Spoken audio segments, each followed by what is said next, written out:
Coucou, on se retrouve aujourd'hui page 55. On va travailler sur le texte de lecture qui a un lien avec le pain. Attention, pour pouvoir réussir à faire tous les exercices, il faut aller chercher sur YouTube ou sur Internet une recette de pain.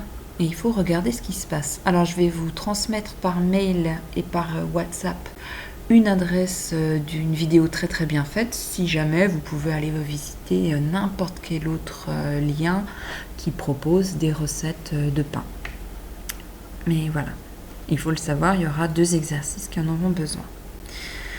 Donc, exercice 1, il est très simple. Il suffit de lire ce petit morceau de texte et d'expliquer ce qu'on y comprend. Donc, c'est vraiment de la compréhension. On explique à papa, à maman, à une grande sœur ou à moi, il n'y a pas de souci, de quoi ça parle.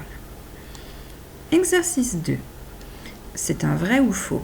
C'est là où il faut aller regarder la vidéo. A. Le boulanger fabrique un gâteau. C'est vrai ou c'est faux? Dans la vidéo, est-ce que le métier du boulanger, c'est de fabriquer des gâteaux? B. Il faut de l'eau dans la recette. Est-ce que c'est vrai qu'il faut mettre de l'eau? C. Les petits pains peuvent être ronds. Est-ce que c'est vrai que c'est une forme de pain, le pain rond? D. La cuisson dure 15 minutes. Est-ce que c'est vrai que les petits pains cuisent pendant 15 minutes? E. On laisse reposer la pâte. Est-ce que c'est vrai qu'il faut la laisser se reposer? Dans un lit avec un oreiller, une couverture? Non, reposer, ça veut juste dire qu'on la laisse pendant un certain moment sans y toucher. F. On met de la farine sur la table. Est-ce que c'est vrai qu'il faut recouvrir sa table de farine pour pouvoir faire du pain? On passe à la page 56. On retrouve un exercice sur les verbes, soit au singulier, soit au pluriel. On se rappelle, au singulier, si c'est qu'une seule personne, on met un E. S'ils sont plusieurs à faire l'action, on met ENT, le NT étant muet. Les élèves écoutent la maîtresse. Pour savoir, il faut se poser la question de qui fait l'action.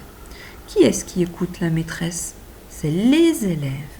Les élèves, on parle d'un seul ou de plusieurs élèves? Quand on a trouvé, on écrit et on recopie bien comme il faut. La maîtresse mange un petit pain avec du chocolat. Qui est-ce qui mange un petit pain avec du chocolat? C'est la maîtresse.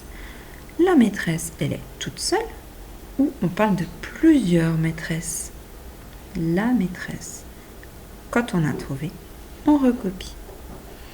Ensuite, pour terminer cette page, on a un joli dessin, ça doit te rappeler quelque chose, à colorier. Regarde, il y a plein de détails, c'est vraiment un dessin d'application. Rappelle-toi, c'est important pour les muscles de ta main. Et on termine page 57. C'est un travail où on doit trouver les bonnes réponses. Pour ça, c'est simple, il suffit de se rappeler de ce qu'on a lu dans le texte. Les petits pains sont cuits pendant 15 minutes, 25 minutes, 35 minutes, 45 minutes. Pour fabriquer du pain, il faut du sel, du beurre, du sucre, de la levure. Métallo, juste avant de se faire disputer, il jouait avec quoi? Avec sa trousse, son voisin, la pâte à pain ou la maîtresse? Et dans son groupe, Métallo a un camarade, 2 camarades, 3 camarades, 4 camarades. Ah, c'est peut-être celle-là la question la plus difficile. Il faut se souvenir que la maîtresse a fait des groupes de combien d'enfants? Elle a mis des groupes de... Alors, si on enlève Métallo, ça veut dire qu'il reste combien d'autres enfants?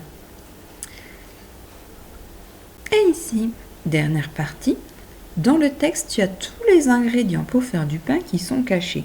À toi de les retrouver et de les recopier ici. Et voilà, on est déjà à la fin des exercices. J'espère que c'était pas trop compliqué. À tout bientôt!